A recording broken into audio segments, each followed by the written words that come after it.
9 and 10, 11 and 12. classes 11 and 12. 9 to 12. 9 to 12. Oh, these are two separate Very classes. well. 9 9 and 10. 10 is one category, 11 and 12 is another category. yes, separate rules Subject also. to the following conditions. 1. Advertisement for fresh recruitment shall be published on or before 31st of May 2025. 2. Examinations and the entire recruitment process will be completed by 31st of December 2025. Full stop. The state government তো আপনারা সকলে ভিডিওতে দেখতেই পেলেন, প্রধান বিচারপতি কিন্তু এখানে বলে দিয়েছে, যে পরিষ্কারভাবে বলে দিয়েছে যে ফ্রেশ রিক্রুটমেন্ট করতে হবে। এখানে সুপ্রিম কোর্টের এছাড়া আরও 6টি নির্দেশ দেওয়া হয়েছে। তো সেগুলো দেখুন কি কি নির্দেশ দেওয়া রয়েছে।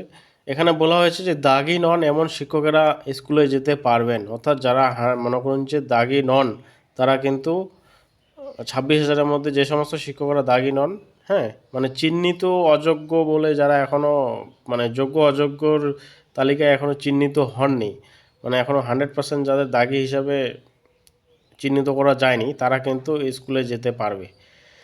শিক্ষাকর্মীদের ক্ষেত্রে আগের নির্দেশই বহাল থাকবে, অর্থাৎ গ্রুপ সি ডি কর্মী যারা রয়েছে তারা কিন্তু স্কুলে যেতে পারবেন না, তাদের ক্ষেত্রে কোনো ছাড় দেওয়া হয়নি। এরপর দেখুন 31-এ এখানে সবচেয়ে গুরুত্বপূর্ণ যে ইনফরমেশন সেটি হচ্ছে 31শে মের মধ্যে, অর্থাৎ 31শে মে 2025-এর মধ্যে কিন্তু নতুন নিয়োগের বিজ্ঞপ্তি জারি করতে হবে, এই নির্দেশটি দেওয়া রয়েছে সুপ্রিম কোর্ট থেকে।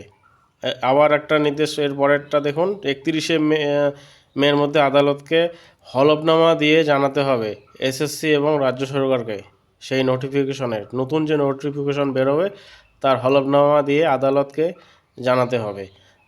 এরপর দেখুন কী বলা হয়েছে, 31শে ডিসেম্বরের মধ্যে নিয়োগ প্রক্রিয়া শেষ করতে হবে, অর্থাৎ সম্পূর্ণ নিয়োগ পরীক্ষার নতুন যে নিয়োগ প্রক্রিয়াটা হবে সেই নিয়োগ প্রক্রিয়া কিন্তু 31শে ডিসেম্বর অর্থাৎ 2025 31শে ডিসেম্বরের মধ্যে সম্পূর্ণ নিয়োগ পরীক্ষার প্রসেস শেষ করতে হবে।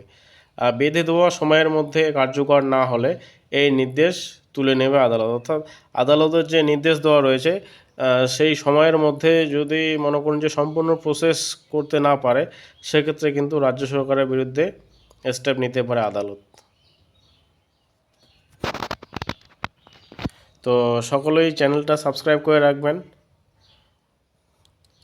আর কারো যদি কোনো মন্তব্য থাকে অবশ্যই কমেন্টস করে জানাবেন।